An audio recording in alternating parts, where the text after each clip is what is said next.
we kind of like to do a pop quiz with whoever that comes and sees our bag. We just ask them like, oh, do you know what material is this? Can you take a guess? And most of the time they're just like touching it, and it's such a familiar kind of material. And then like after a while, like prompting them, they realize that it is seat belts. They're like, oh wow, you can actually make this out of make a beautiful bag out of seat belts. Literally, the rolls of rejected seat belt that we get is about, say, 1 kilometer long, and it's all perfectly fine except for the last few meters or last meter of the roll itself. The color was a bit off, so because of that, the whole roll is rejected. Yeah, so when we tell them the story of this, they're very shocked at the amount of waste that actually is generated from production facilities or production plants. My name is Juliana. I am from Biji-Biji and I run the normal day-to-day operations in the company.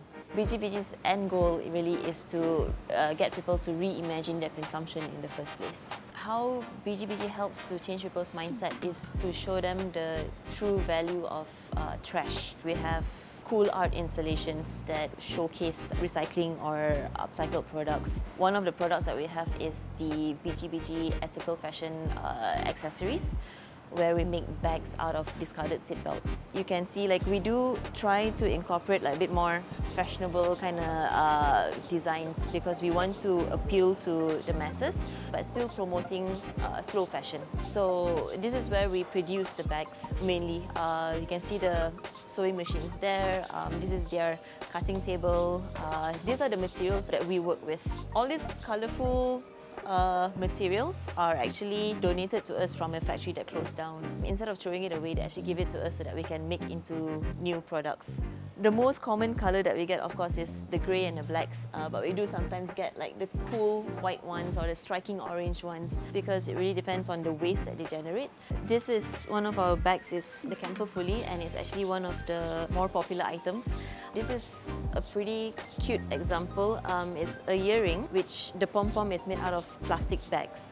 This is some of the workshop items that we make as well, like a clock using our laser cut and also discarded fabric.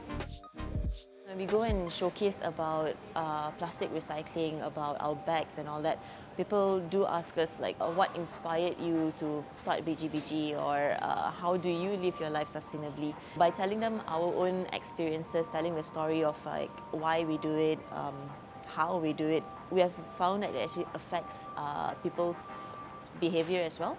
For me, sustainability is looking at things holistically, and if you're not an industry player, as an individual, as a consumer, you can make the simple differences in helping the environment, helping people.